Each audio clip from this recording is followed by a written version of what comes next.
హితం రఘునాథస్య శతకోటిప్రవిస్తరం ఏకైక అక్షరం పుంసాం మహాపాతక నాశనం.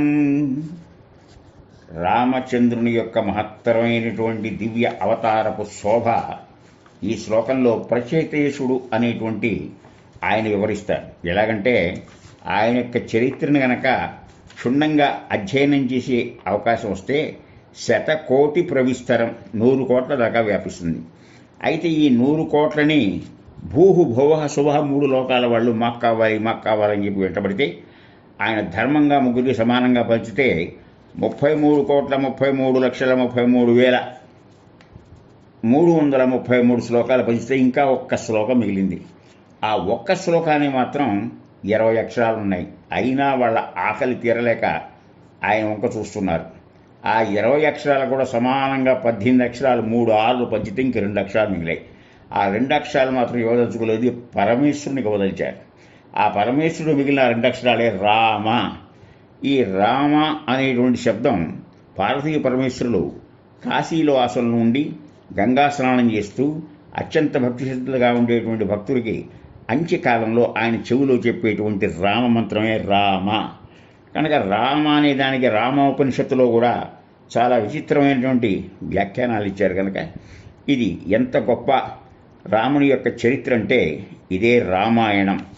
దీన్ని ఇంకొక పేరుతో పౌలస్త్యవధ సీతాయాశ్చరితం అనేటువంటిది 6 కాండలతో బాల, అయోధ్యకాండ, అరణ్యకాండ, కిష్కింధకాండ, సుందరకాండ, యుద్ధకాండ, మనకి లలితలో చెప్పిన విధంగా షట్చక్రోపరి సంస్థిత ఆ యొక్క తటిల్లత అనలాగనే ఉత్తరాకాండ. ఈ కాండల యొక్క ప్రాముఖ్యం ఒక్కొక్క కాండలో ఒక్కొక్క రకంగా ఉంటుంది. దీన్ని మనకు అందించినటువంటి ఆదికవి ఆదికావ్యం ఎలా ఆనందంగా చిత్రీకరించారంటే మనిషి ఎలా బతకాలనేది రామాయణం నేర్పుతుంది. అమ్మ నాన్నల అనురాగం, అన్నదమ్ముల అనుబంధం, భార్యాభర్తల సంబంధం, గురుభక్తి, శిష్యానురక్తి, స్నేహఫలం, ధర్మఫలం, వినయంతో ఎలా ఒదగాలి, వివేకంతో ఎలా ఎదగాలని చెప్తారు. అందుకనే ఇలాంటి మహాకావ్యం ఆచంద్రార్కం, కొండలు కోడలు సెలయేళ్ళు సముద్రాలు నదులు ఉన్నంత వరకు ఉంటుందని చెప్పి ఇది మనకి చెప్పారు. అంటే నభూతో న భవిష్యతి రామో విగ్రహవాన్ ధర్మ సత్యధర్మ పరాక్రమ. కనుక దీనికి ఈ కావ్యం మొదలవటానికి చక్కటి వసంత వాతావరణం. అప్పుడు మహాకవి పూర్వాశ్రమం నుంచి మహారుషుల యొక్క ప్రభావంతో ఆయన వాల్మీకిముల మధ్య తపస్సు చేసి వాల్మీకిగా పేరుగాంచిన ఆయన కూజంతం రామ రామేతి మధురం మధురాక్షరం ఆరుహ్య కవితాశాఖం వందే వాల్మీకి కోమలం. ఇది రామాయణంలో నాయకుడు రాముడు, ఆయన ఆత్మసఖి సీత. కనుక ఇక్కడ మనం గమనించాల్సిన విషయాల్లో ఆమె ఎంత గొప్పదంటే ఒక్కొక్క శ్లోకంలో ఒక్కొక్క వైవిధ్యమైన విషయాలు మనకు కనబడతాయి.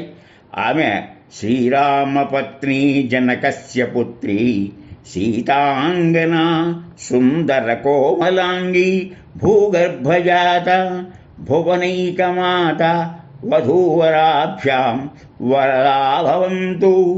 ఇవాళ శుభలేఖలో ఈ శ్లోకాన్ని చూస్తాం.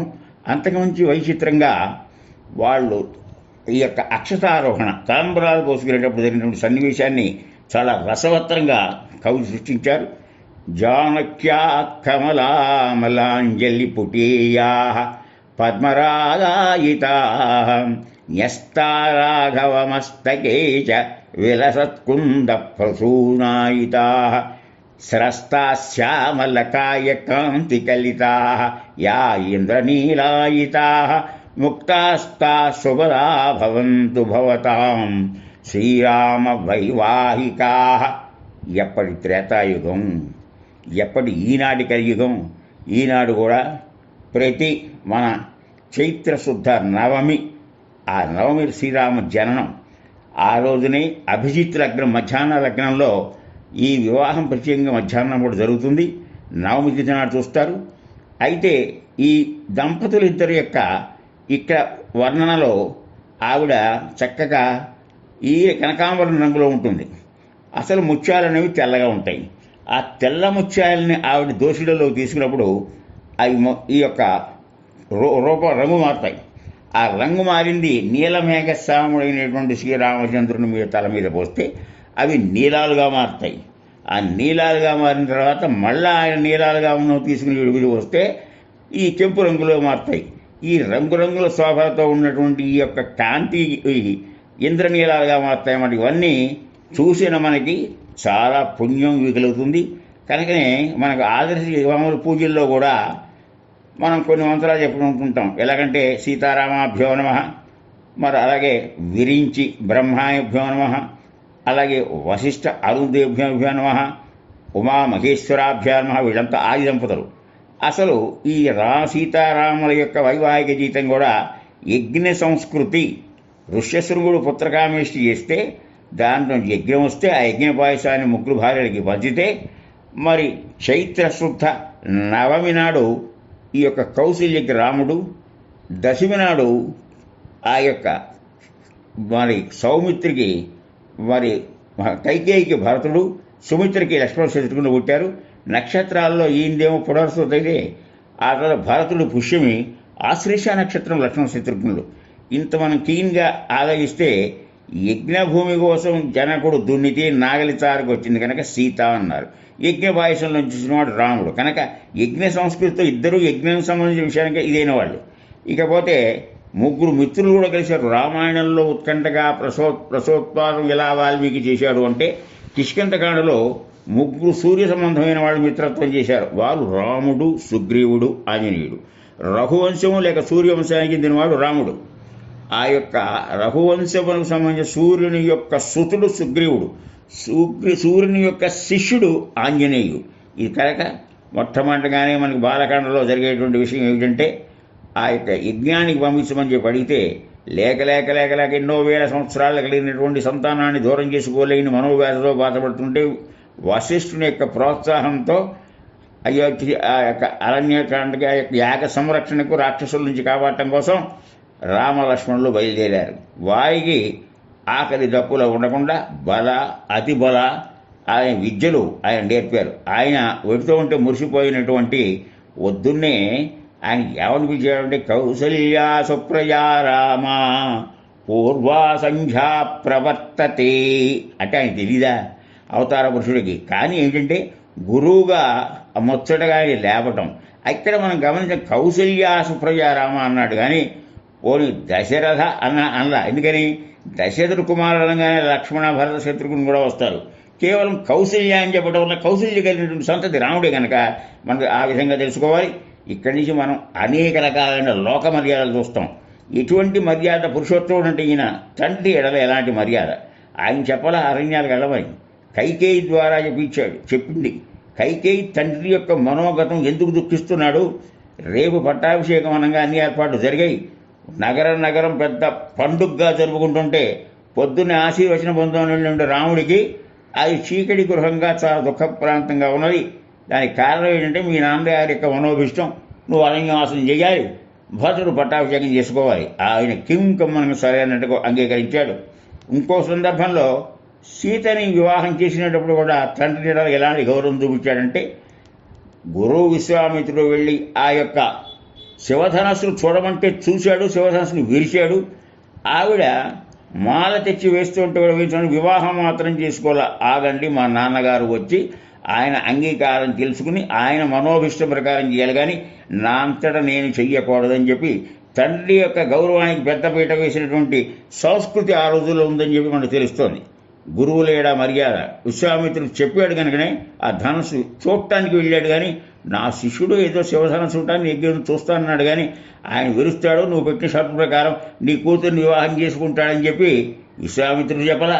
ఈయన ఉద్దేశంతో వెళ్ళ. అది గురువుల యొక్క. ఇక సోదరులు భరతుడు ఈ అరణ్యాలకు వెళ్ళినప్పుడు వచ్చి ఎలాగైనా సరే నువ్వు లేని ఆ యొక్క రాజ్యం చాలా కష్టం పరిపాలించడం, ప్రజలు నిన్ను కోరుకుంటున్నారు, తండ్రి గారు ఎలాగో వెళ్ళిపోయారు కనుక ఆయన మాట ప్రకారం ఆయన మాట చెల్లాలి అంటే నేను నీ బదులు అరణ్యవాసం చేస్తాను, నా బదులు నువ్వు రాజ్యాన్ని చేయమంటే అట్లా అయితే తండ్రి మాట విన్నవాళ్ళం ఎలా అవుతాం. తూచా తప్పకుండా ఉండాలంటే ఇలాగంటి వరకు పాదుకలు పెట్టుకుని నంది గ్రామంలో భరతుడు రాజ్యాన్ని చేశాడు కనుక ఆ సోదరుడు లక్ష్మణుడన్నా, భరతుడన్నా, శత్రుఘ్నుడన్నా ఆయనకి జన లేని ప్రేమ ఉందని తెలియజేస్తూ ఉంటుంది. ఆ తల్లులలో కూడా వైవిధ్యం లేదు. కైకేయి ఎంతో కౌశల్య ఎంతగా చూసుకున్నాడు. ఒకసారి ఈవిడ వల్ల ఇన్ని కష్టాలు వచ్చని చెప్పి లక్ష్మణుడు నింద చేస్తుంటే మందలించాడు. తల్లితో మాట్లాడే విధానం అది కాదని. ఈ మర్యాదలు ఈనాడు ఈ లోకంలో ఉంటే సమాజ వ్యవస్థ, కుటుంబ వ్యవస్థ ఎలాంటి అవస్థలు పాలకుండా ఉంటుందని చెప్పచ్చు. అలాగే ఆఖరికి శత్రువు మీద కూడా మర్యాదే. ఒకసారి అడిగారు, ఒకవేళ ఆ రావణాసుడు కదా నీ భార్యని అపహరణ చేసినంత ఇబ్బంది పెట్టాడు, మనసు మార్చుకు అప్పగిస్తే ఇంతకుముందే ఒక వాగ్దానం చేసావు, విభీషణుడు పట్టాభిషేకం చేసేటప్పుడు విభీషణుడు రాజ్యాన్ని ఇస్తాన్నావు, ఇప్పుడు రావణాసుడు మనసు మార్చుకొస్తే ఏం చేస్తామన్నాడు. ఇప్పుడు అయోధ్యని ఇస్తామన్నాడు. కనుక అంత ఉదాత్తమైన భావాలు. అడుగు తీసి అడుగు వేస్తే ఎన్నో. అలాగే రాజధర్మాన్ని గురించి కిష్కింధకాండలో వారికి చెప్పాడు, నీకు నాకు ప్రత్యక్ష విరోధం లేదు, అయినా చాటుగా నన్ను బాణం వేసి హతమార్చావు, ఇది ఏ పార్టీ ధర్మం, ఏ పార్టీ మంచి పని అంటే ఆయన చెప్పాడు, నేను అరణ్యంలో ఉన్నా నా తమ్ముడు భరతుడికి నేను ప్రతినిధిని, నువ్వు అధర్మంగా చేశావు, నువ్వు తమ్ముడు భార్య కుమార్తెతో సమానం, అలాంటి దాన్ని చెరపట్టావు. 2, నువ్వు చేయకూడదు దుష్కృత్యాలు చేశావు, తమ్ముని వెళ్ళగొట్టావు. ఈ పరిస్థితుల వల్ల అధర్మంగా ఉన్నావు కనుక నీకు దండనీతి ఈ రంగం చేయటం తప్పులేదు. అదీ కాక నువ్వు మృగానివో లేక కోతువు తిరిగితే కనుక ఈ సందర్భంలో మృగాన్ని చాటుగా చంపడం తప్పులేని చెప్పి అక్కడ చెప్పాడు. ఇక యుద్ధ భూమిలో కూడా తన ఆదర్శవంతాన్ని చూపించాడు. అలసిపోయినటువంటి రావణాసురుణ్ణి, ఇంతవరకు జరిగింది చాలు, రథం విరిగిపోయింది, నీ యొక్క రథసారథి నీళ్లు కోరాడు, ఆ పైన పతాకం ఇదైంది, నువ్వు ఈ పూటకెళ్ళి విశ్రాంతి తీసుకుని రేపు రా అని చెప్పాడు. కనుక మనిషిలో ఉన్నటువంటి విషయం ఏంటంటే, ఇటు రాముల వారిలోనైనా అటు రుద్రాంశ సంభూతుడైన హనుమంతుల్లోనైనా మనం గమనించాల్సింది, ఏ విషయాన్నైనా సరే 1 స్వాగతించడం, 2 సంస్కరించడం, 3 సంహరించడం. రాముడు సుగుణ భూషణై అనపగామిని అన్ని అవతారాల్లో తనతో వచ్చేటువంటి లక్ష్మిని స్వాగతించాడు. రజోగుణంతో ఇబ్బంది పడ్డటువంటి అహల్యను ఆయన సంస్కరించాడు.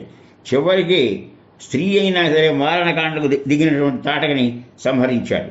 ఇది ఇలా ఉండగా రావణాసురిక దురాగతాల గురించి ఎప్పటికప్పుడు భార్య అయిన మండోదరి, తమ్ముడైన విభీషణుడు, ఒక స్థాయిలో ఇంద్రజిత్తు తమ్ముడు అతిగా నిద్రపోతాడు, నిద్రలేస్తే మళ్ళా ఎంత తింటాడో ఎలా సంచాడు కుంభకర్ణుడు కూడా ఇచ్చాడు. కనుక రాముడు స్థిరప్రజ్ఞుడు. ఆయనకి పోత పోసిన ధర్మం అని చెప్తారు. అదే రామో విగ్రహవాన్ ధర్మ. ఎవరినైనా రక్షణకై ఆయన్ని రక్షిస్తే శరణాగతి ఆయన సిద్ధమవుతాడు. ఆయనలో నుండి గొప్పతనం ఎవరితో ఎలా ఉండాలి, ఏం చెప్పాలి, ఎవరిని ఆయనకు నుండి 16 సుగుణాలు ఈ యొక్క రామాయణం రాయాలంటే ఈ సుగుణాలను ఎక్కడన్నా ఉన్నాడా అని చెప్పి వాల్మీకి నారదుని అడిగితే చెప్పిన సుగుణాల్లో పూర్వభాషని తనే ముందుగా అందరినీ పలకరిస్తాడు. అది ఈనాడు చాలామందిలో చాలా లేమి. అన్ని రకాల జనులు, అహల్య గుహుడు వీళ్ళు నిమన జాతులు వాళ్ళని ఉద్ధరించాడు. సుగ్రీవుడు కపి, విభీషణుడు రాక్షసుడు, మారీచుడు రాక్షసుడు, వీళ్ళని పశుపక్షాదులు. జటాయువు చేయని తండ్రికి చేయని దహన సంస్కారాలు జటాయువు చేశాడు. జటాయువు తన ఒళ్ళు మరణించాడు. ఇది కాక ఈయన ఏ దిక్కులో ఉన్నాడని అతని సోదరుడు సంపాది చెప్తే ఆ యొక్క దిక్కు చెప్పిన పుణ్యానికి కాలిపోయిన సంపాది రెక్కలు తిరిగి మలిచాయి. రామ కథ విన్నా, రామకథ చెప్పినా, రాముని గురించి ఇజున్నా వాళ్ళకి ఎంతగానో ఎదుగుతుంటాయి. ఇవి కాక ఆయన ఎన్నిండంటే అన్న మాట ప్రకారం వారి మరణించగానే అతని కుమారుడు అంగదుణ్ణి యువరాజుగా పట్టాభిషేకం చేస్తానన్నాడు, అలా చేశాడు. అలాగే జటాయువుకి దహన సంస్కారాలు చేశాడు. ఈ అరణ్యకాండ అన్ని కాండల్లోనూ మనకు అనేక రకాల వృక్షాలు, ఎప్పుడూ వసంతమే, అన్ని వాసాల్లో రకరకాల పుష్పాలు కాయలు కాస్తూ ఉంటాయి. కనుక మనం చూడాల్సింది ఏమిటంటే అనేక మంది మహర్షుల్ని, అత్రి, అనసూయ, అగస్త్యుడు, శరభంగుడు, అలాగే సుతీక్షుడు, ఇంతమందిని కలవడం జరిగింది. ఎన్నో మహత్తరమైన విషయాలు చేశాడు. ఆయన శౌర్య పరిస్థితికి వస్తే దండకారణ్యంలో ఆయన ఎదిరించబడిన ఖరదూషణాలు, అంతకుముందే ఆయనతో అవమానం పొందిన శూర్పణఖ చెప్పిన చెడు మాటలకు వాళ్ళు వస్తే 40,000 మంది రాక్షసుల్ని కొద్ది నిమిషాల్లో ఆయన యొక్క శరఘాతంతో చంపేశాడు. ఎక్కడి నుంచి వస్తున్నాయో బాణాలు, ఎలా వస్తున్నాయో తెలియదు. వాళ్ళు బాణాలు ఎక్కువ పెట్టే లోపలే బాణాలు వాటిని వాళ్ళు చంపేశాయి. అటువంటి గొప్పవాడు. కనుక ఆయనకి సుగ్రీవుడితో మనకి కిష్కింధకాండలో మైత్రి కుదిరింది. అతనికి భార్య కూడా లేదు. వీళ్ళ పరస్పర ఒప్పందం, స్నేహానికి వారు పేరే రామ సుగ్రీవుడు. సుగ్రీవుడు అంటే చక్కని కంఠము గలవాడు. ఒక్క రామాయణం కనుక ఎలా బదులు నేర్పుతుందంటే అందులో లేనటువంటి ఈనాటి ఆధునిక శాస్త్రాలు చెప్పాలి. సోషియాలజీ, సామాజిక శాస్త్రం, సైకాలజీ, మానసిక శాస్త్రం, ఫిలాసఫీ, వేదాంతం అడ్మినిస్ట్రేషన్, ఈ యొక్క పరిపాలనా దక్షత, మానవతా విలువలు, పబ్లిక్ రిలేషన్స్, అలాగే వారికి రాముడికి సంవాదంలో కూడా అతను చేసిన పని మంచిది అని చెప్పుకున్నాడు. కనుక ప్రతి వారిలోనూ ఏదో ఒక శక్తి, ఏది నిష్ప్రయోజనమైనటువంటి వస్తు ప్రపంచంలో మనకు కనపడదు, వాళ్ళలో ఒక నైపుణ్యం ఉంటుంది.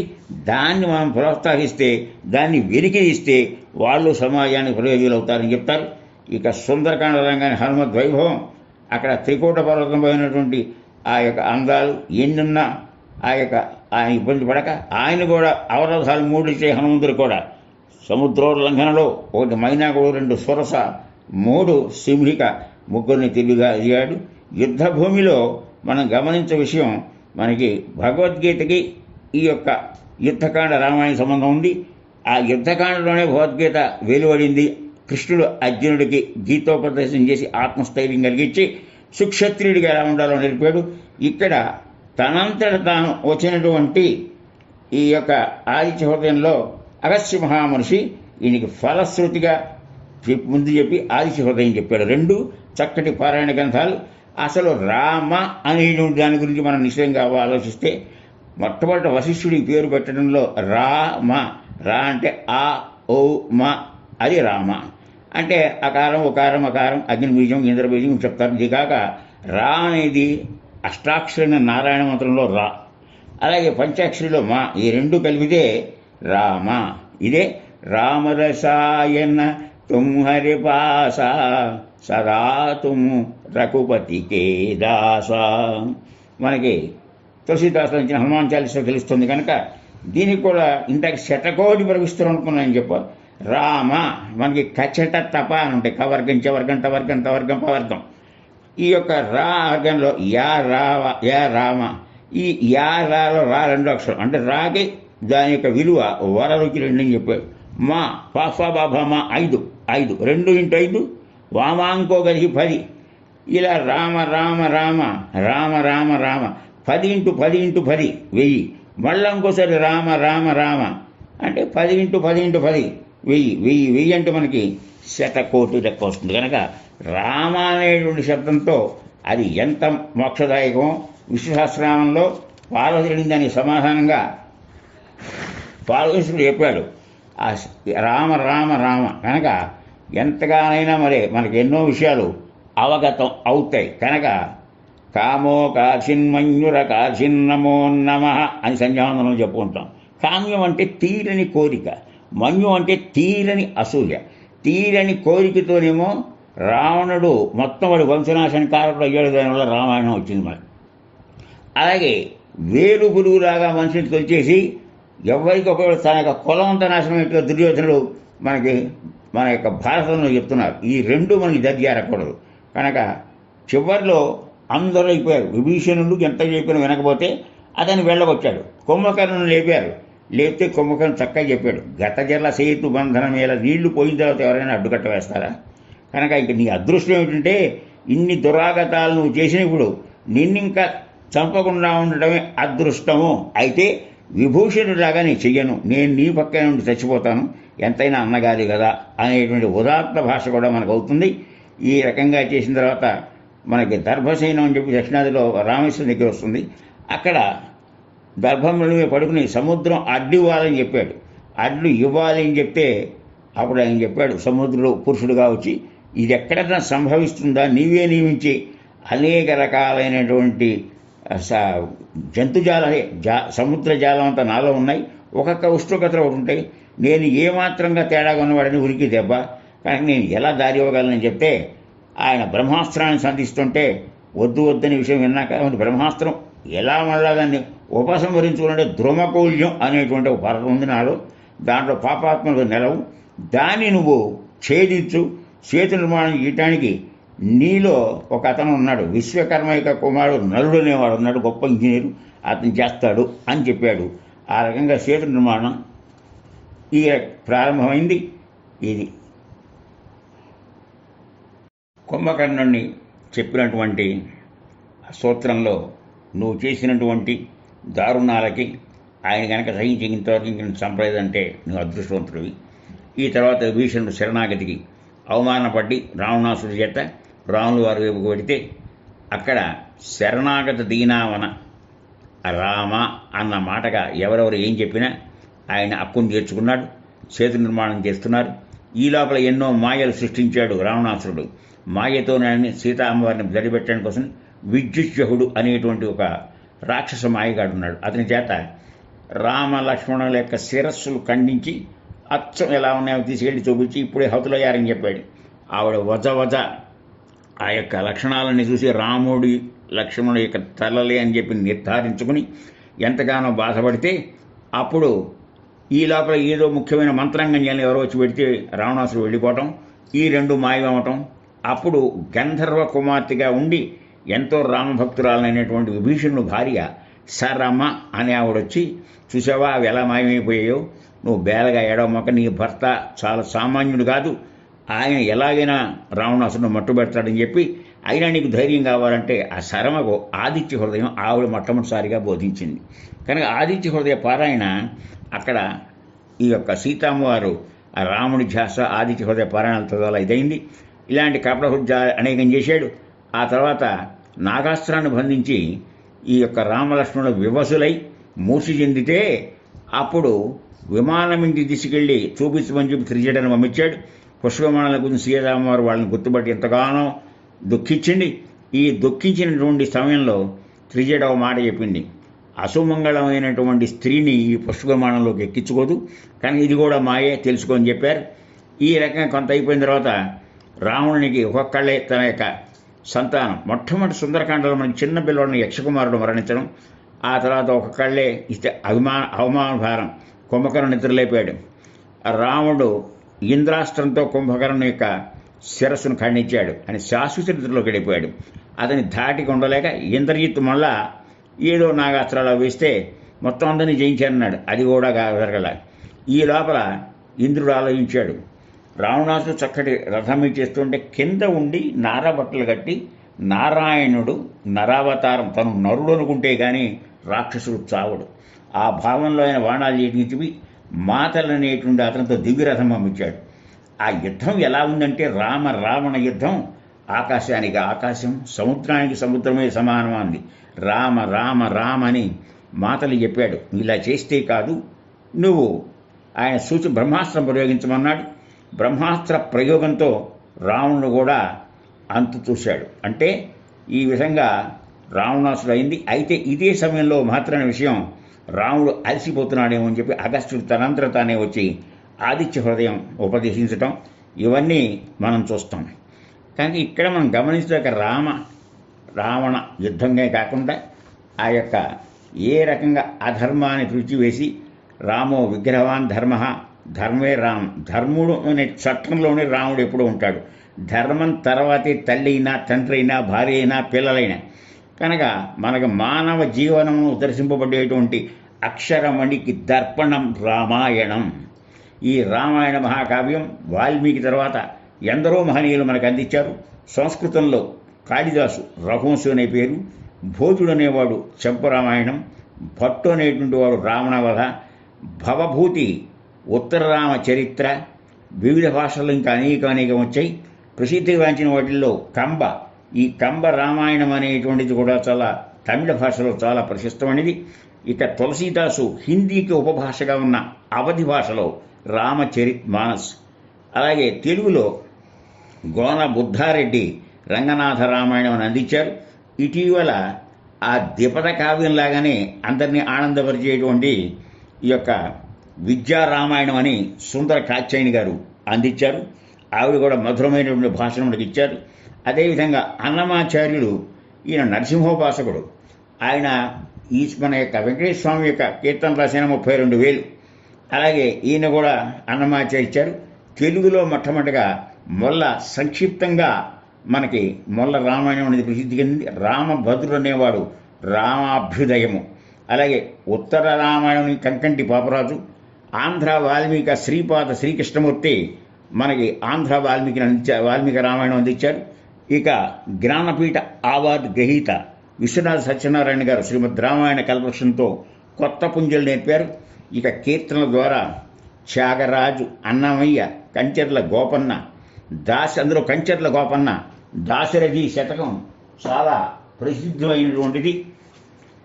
ఈ రకంగా ఎవరి యొక్క సేవలు కీర్తనల ద్వారా, రచనల ద్వారా, హరికథల ద్వారా బలిజబెల్లి లక్ష్మీకాంతం గారు ఉత్తర రామాయణం, పానుగంటి లక్ష్మీనరసింహ గారు కళ్యాణ రాఘవం, అలాగే తాళ్ళూరు నారాయణరావు గారు మోక్షగుండం రామాయణం, ఈ మోక్షగుండ రామాయణం హరికథ గానం చేశారు.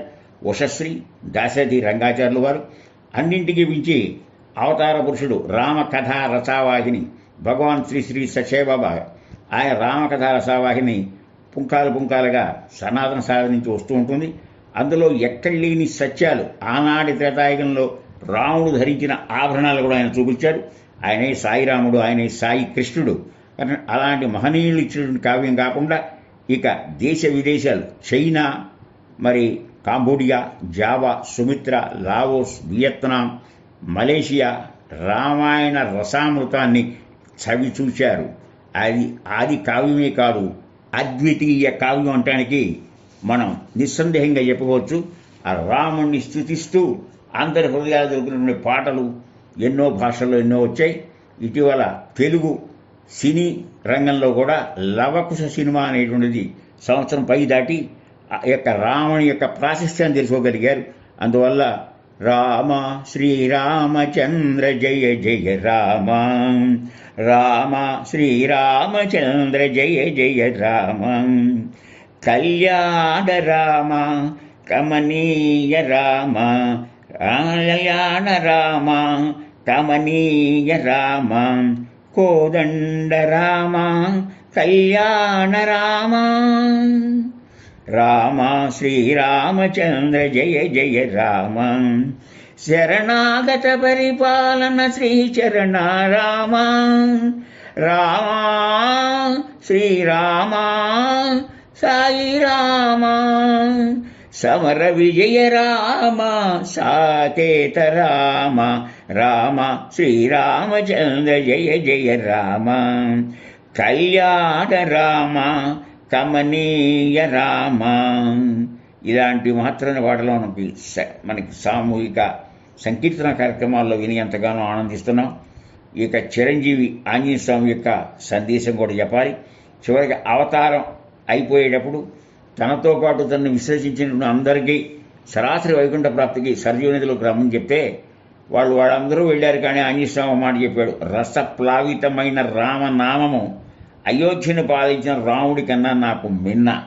ఆ నామం ఉన్నంత వరకు నేను చూస్తూనే ఉంటాను. అందువల్ల ఎత్ర ఎత్ర రఘునాథ కీర్తనం తత్ర తత్ర కృతమస్తకాంజలిం బాష్పవారి పరిపూర్ణలోచనం మారుతిం నమత రాక్షసాంతకం ఉల్లింగ సింధో సలిలం సలీలం యస్యోకవక్త్రిం జనకాత్మజాయాః ఆదాయతేనైవ దదాహలంకాం నమామిదం ప్రాంజలిరాంజనీయం మనోజవం మారుతతుల్యవేగం జితేంద్రియం బుద్ధిమతాం వరిష్టం వాదాత్మజం వానరయూధముఖ్యం శ్రీరామదూతం శిరసా నమామి. రామో విగ్రహాన్ ధర్మ అంటే కాలాన్ని శాసించగల కోదండపాణి రాజమౌళి శ్రీరాముడు.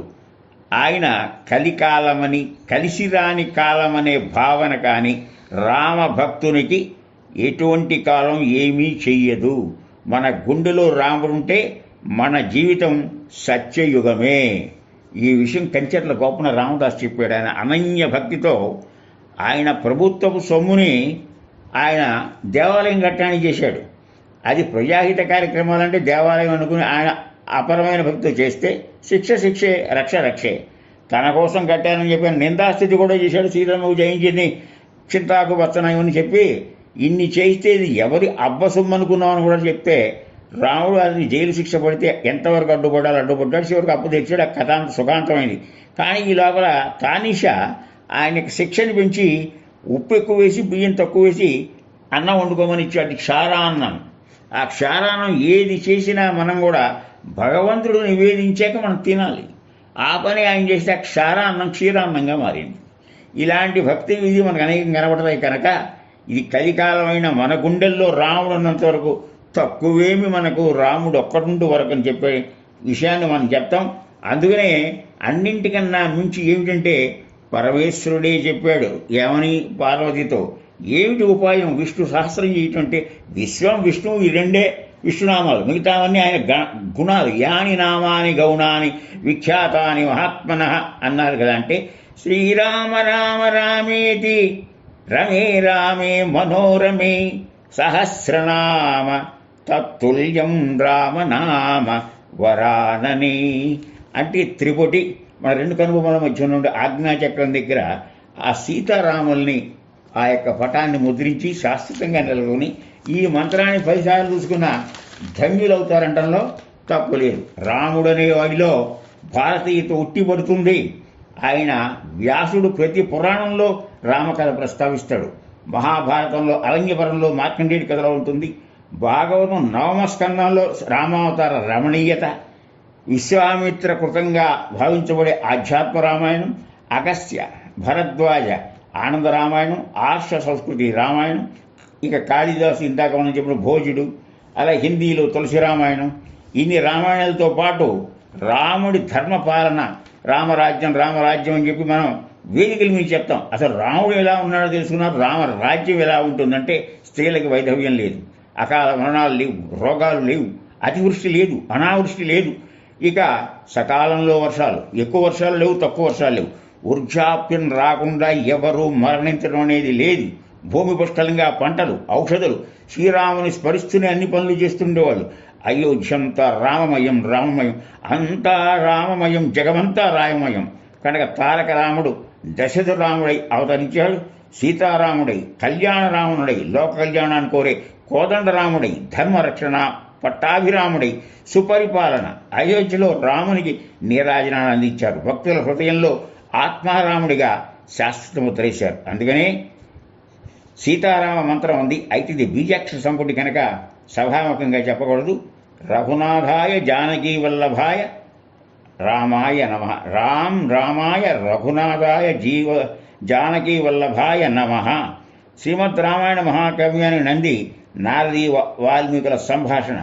16 సుగుణాలు ఉన్నవాడు ఎలా ఉంటాడు, అసలున్నాడా అన్నదానికి సమాధానంగా నాతో తెలియజేశాడు. గుణవంతుడు, వీరుడు, ధర్మజ్ఞుడు, కృతజ్ఞుడు, సత్యవాక్య పరిపాలకుడు, దృఢవ్రతుడు, ఉత్తమ చరిత్ర గలవాడు, సర్వభాగతం. అంటే అయోధ్యలో ఎవరికన్నా ఒంట్లో బాగా లేదని చెప్పి వాళ్ళు అనారోగ్యంగా ఉన్నారని చెప్పి ఎక్కెక్కిచ్చేవాడు రాముడు రామాయణంలో వాల్మీకి చెప్పాడు.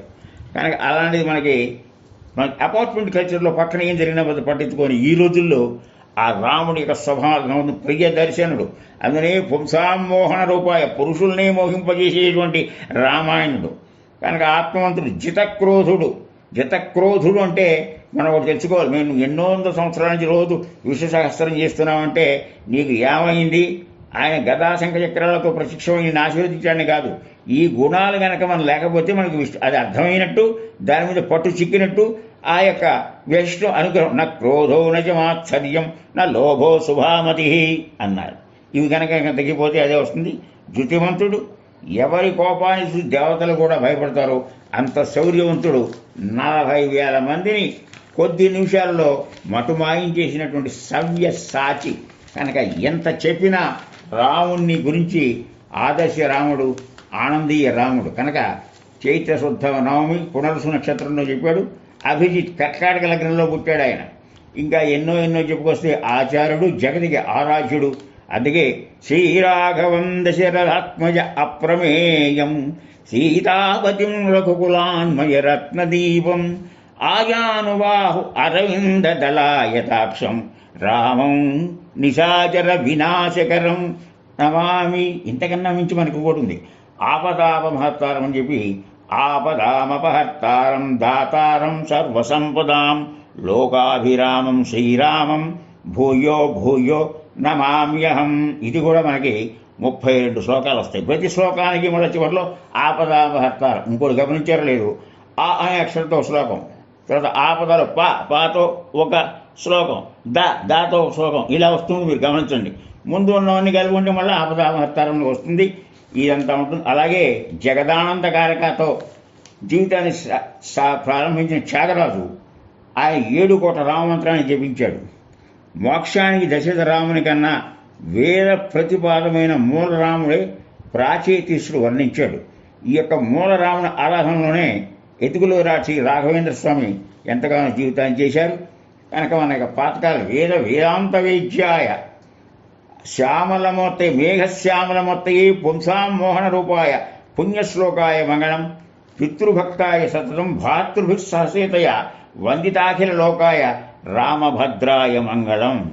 కనుక పవిత్రమైన చరిత్ర ధర్మమూర్తి అన్నింటికీ అవతారంగా అవతరించిన తర్వాత ఉపాధి అని ఉన్న తర్వాత అవతార పురుషుడికైన ఇక్కట్లు తప్పవు, బాధలు తప్పవు. ఆయన కూడా అరణ్యవాసంలో సీత జాడ తెలుసుకోలేక చెట్టమ్ముడి పుట్టలమ్ముడి పరిగెత్తి ఎంతగానో బాధపడుతూ పక్కన లక్ష్మణుడితో చెప్పాడు. ఏం చెప్పాడంటే, లక్ష్మణ, నేను ఎంత దురదృష్టవంతుణ్ణి, రాజ్యభ్రంశో వనేవాస సీతాపహరణం హతే ద్విజ. తన ఇన్ని కష్టాలను చూశానయ్యా. సీత దూరమైంది, రాజ్యాన్ని పోగొట్టుకున్నాను, సీతను కూడా అపహరించబడింది, నేను ప్రేమించేటువంటి తండ్రి వయసు నుండి జటాయు కూడా మరణించాడు, అన్నింటినీ దహించే అగ్ని నా పక్కన ఉంటే నా యొక్క శోకంతో అగ్ని కూడా దహింపబడుతుంది, ఇంతకన్నా దురస్తం చూడాలని ఇప్పుడు. అందుకనే అవస్థోపోయితో రామ, ప్రతి సన్నివేశంలో సత్యధర్మముల ద్వారా తల్లిదండ్రులైన భార్యభర్తలైన సత్యధర్మాల కోసం ఇచ్చేస్తానని చెప్పినప్పుడు సత్యధర్మయుక్తానాం నహి మృత్యుభయం. ఇది మనకి సందేశంగా మనం ఎలా గ్రహించాలంటే, సత్యధర్మాలని చివరిదాకా అంటిపెట్టిన వాడికి ఎటువంటి ఇబ్బంది ఉండదు అనేది మనం గమనించాలి. కనుక ఎన్ని రకాలుగా చెప్పారంటే, ఓం శ్రీధర్మ రూపాయ విద్మహే సత్యవ్రతాయ ధీమహి తన్నో రామ ప్రచోదయాత్. కొంతమంది చెప్తారు రామ రామ రామ రామనామ తారకం రామకృష్ణ వాసుదేవ భక్తి ముక్తిదాయకం. ఇది చక్కగా ప్రభాతంలో పాడుకుంటుంటే ఎంత ఆనందంగా ఉంటుందండి. రామ రామ రామ రామ రామనామ తారకం రామకృష్ణ వాసుదేవ భక్తి ముక్తిదాయకం. కనుక రాముల్లో మనం చూసేటువంటిది ఏంటి, ఎప్పుడూ నవ్వుతూ ఉంటాడు, సేవకుల పట్ల ప్రేమగా ఉంటాడు, తల్లుల మంచి ప్రేమగా ఉంటాడు. ఆయనలో ఉన్న గొప్ప విషయం స్మిత మిత హిత భాషణం. బాగా అర్పించుకోండి. నవ్వుతూ మాట్లాడతాడు, నిదానంగా మాట్లాడతాడు, అందరు మేలుగొట్లు మాట్లాడతాడు. కనుక రాములోని ప్రశాంత సౌమత్వం సుమనస్కం ఇవన్నీ ఆకర్షించే విషయాలుగా మనం అర్థం చేసుకోవాలి. కనుక రాముడు అనేటువంటి వాడు అప్పటికీ ఇప్పటికీ విలక్షణమైన విశిష్టమైన నాయకుడు అంటంలో సందేహం లేదు. కనుక ఈ యొక్క శ్రీరామనవమి పల్లె పల్లెల్లో పట్టణాల్లో చలో పందిళ్ళు వేసి అందరికి ఆహ్లాదకరమైనటువంటి ఆ తలంబరాలను అందరూ జాగ్రత్త పరుచుకుని వివాహం కావలసిన వాళ్ళు అవి తల మీద ధరించి చక్కటి పానకం అటు ఎండ దేవతకి ఇటు ఇవన్నీ తీసుకుని భక్తి ప్రపత్తులతో మానకుండా ఎప్పుడా ఎదురు చూసేటువంటి సీతారామ కళ్యాణ వైభోగమే అని పాటలు పాడుకుంటూ ఎంతో సాంప్రదాయాలు జరుపుకుంటారు. లోకాలన్నీ హాయిగా ఆనందంగా ఉండాలి. కనుక మనం ఏం చేసినా భద్రం కన్నీ విస్మయామ దేవా, మంచి చూడాలి, మంచి వినాలి, మంచి మాట్లాడాలి. ఈ మంచితోనే మన జీవితాన్ని, మంచితోనే అన్ని సాధించగలదనే నమ్మకంతో కట్టుబడాలి. కనుక హరి ఓం సహనావతు సహనౌ పునక్తు సహ వీర్యం కరవావహై తేజస్వినావధీతమస్తు మా విద్విషావహై. ఓం శాంతి శాంతి శాంతి. హరి ఓం. శ్రోతలకు విజ్ఞప్తి, ఈ యొక్క స్రవంతి రామకథా స్రవంతిలో కొన్ని తప్పులు, కొద్ది తప్పులు దొర్లాయని చెప్పి మేము భావిస్తున్నాను. పలికిడిది భాగవతమట, పలికించేడు వాడు రామభద్రుడట. నా యొక్క వెనుకొని నడిపించేటువంటి ఆ భగవంతుడు లేక భగవతికి నేను సదా కృతజ్ఞుణ్ణి. తప్పులను ఒప్పులుగా భావించేటువంటి మీ సుమనస్కృతికి మళ్ళా నమస్కరిస్తూ సెలవు తీసుకుంటాను.